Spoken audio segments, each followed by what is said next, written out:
ముందుగా దీపక్ రెడ్డి గారు నమస్కారం. నమస్కారం అండి. పోయి లొకేషన్ సూప్లో పడేశారు ఏంటండి మీరు? What happened actually? కాదండి, అందరూ ఏమనుకుంటారంటే నేనేదో తప్పు చేసినాను, నేనేదో పశ్చాత్తాపడతా ఇంట్లో ఉన్నాను అని అనుకుంటున్నారు. కానీ అందుకే కదా నేను మిమ్మల్ని పిలిచాను. 5-6 రోజులు ఈ డ్రామా ఏందో చూస్తామని మేమే గమ్ముగుండాము. కేవలం మీ ఛానల్ మీరు పిలిచారు గనక ఆ 5-6 రోజుల రూల్ ఇంకా కాకముందే బ్రేక్ చేసి రావటం జరిగింది. లేకపోతే ఇంకో 2-3 days తర్వాత రెస్పాండ్ అవుతామని మేము వెయిట్ చేస్తూ ఉండేమండి. ఓకే, వీళ్ళందరికీ ఎల్లో బ్యాచ్ కి అంతా థ్యాంక్ యూ చెప్పాలా. ఎంత లోకేష్ గారిని కలవరిస్తూ ఉండరు. లోకేష్ గారు ఎక్కడో అమెరికాలో ఉంటే కూడా అసలు 2 రోజులు ఇదే పని ఆంధ్ర రాష్ట్రంలో చెప్పాలి. పేటిఎం బ్యాచ్, ఏ బ్యాచ్ అంటే ఆ పేటిఎం బ్యాచ్ ఎంత లోకేష్ గారిని కలవరిస్తున్నారో చూడాల. ఇక్కడ ఒక ఇష్యూ అండి.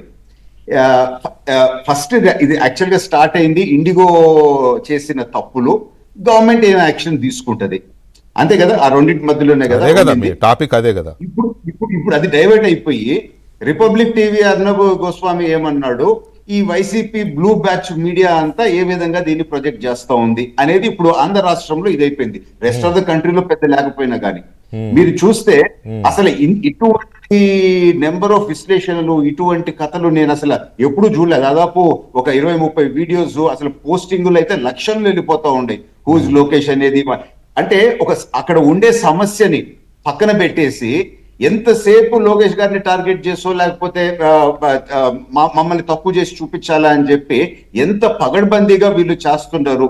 ఈ ఎల్లో మీడియా ఎంత అది ఓకే. మీరు ఎల్లో బ్యాచ్ అంటున్నారు, ఎల్లో మీడియా అంటున్నారు,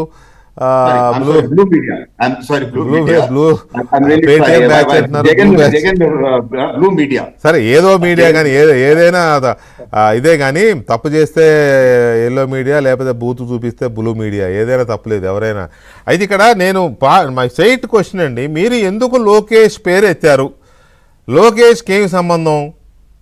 లోకేష్ మానిటర్ చేస్తున్నారా మీరు ఎందుకు అన్నారు? ఇదే కదా అర్నబ్ గోస్వామి అన్నది, అదే నేను అంటున్నా మళ్ళీ మిమ్మల్ని. నేను పూర్తిగా డెప్త్ లో దాని లోపలికి ఇన్ఫర్మేషన్ పోయే ముందు ఒక మాట చెప్తా.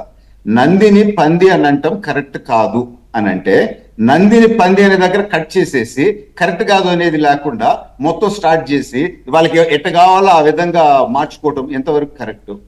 అక్కడ నేను అసలు ఏమి చెప్పినాను, ఎవరన్నా టైం తీసుకొని ఆ డెప్త్ లోకి పోతే నేను ఇప్పుడు అందుకని చిన్న చిన్న వీడియోస్ కూడా రిలీజ్ చేపిస్తున్నాను. సో అక్కడ జరిగింది ఏంది, ఇది ఏ విధంగా వీళ్ళు ఆనందపడుతున్నారు ఇటువంటి ప్రాపగాండా చేసి అని చెప్పి. సో ఫస్ట్ అండ్ ఫార్మోస్ట్ అంటే మీరు కొబ్బరికాయ ఇచ్చారు, కోతులు కొబ్బరికాయ ఇచ్చారు, మీరు కోతులు ఆడుకుంటే తప్పలేదండి. నేను చెప్తే ప్రాబ్లం లేదు. అసలు కంట్రోల్ రూమ్ లో లోకేష్ గారు కూర్చున్నారు అని చెప్పే మాట నేను చెప్పలా. కేంద్ర మంత్రి గారు కూర్చొని ఉన్నారు అనేది చెప్పిన. సో వీళ్ళు ఏం చేస్తున్నారు, కన్వీనియంట్ గా లోకేష్ గారు కంట్రోల్ రూమ్ లో కూర్చొని ఏదో దాన్ని చేస్తున్నారు అనే విధంగా వీళ్ళు తప్పుడు సమాచారం తప్పుడు విధంగా తీసుకోబోతా ఉండరు. కానీ ఇది ఒక లెర్నింగ్ ఎగ్జాంపుల్ అండి. మొత్తము సమాజంలో కూడా ఏ విధంగా వాస్తవాల్ని వక్రీకరించి వాళ్ళ సొంతాని కోసం ముందుకు తీసుకోబోతారు అనేది this is actually real learning experience. ఇప్పుడు నేను ఒక్కటి అర్నబ్ గోస్వామి ఇష్యూ కూడా 1 by 1 నేను రావాలనుకుంటున్నాను. అర్నబ్ గోస్వామి నేను మాట్లాడే ముందు నన్ను కట్ చేసి నన్ను అసలు మాట్లాడనీయకుండా హూ ఇస్ లోకేష్ అని అంటాడు. అదే విధంగా in what capacity is mister Lokesh monitoring అని అంటాడు.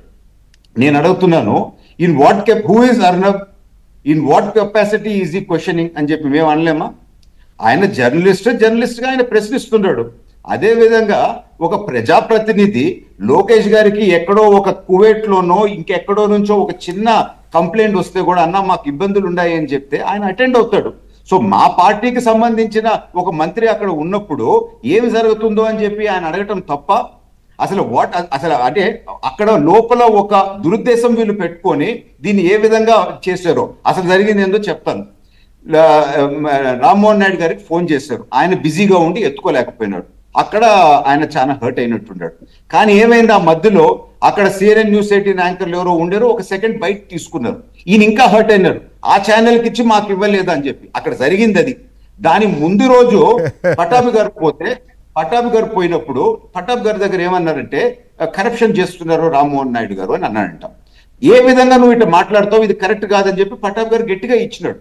సో అక్కడ ఫీల్ అయిన ముందు రోజు కాదు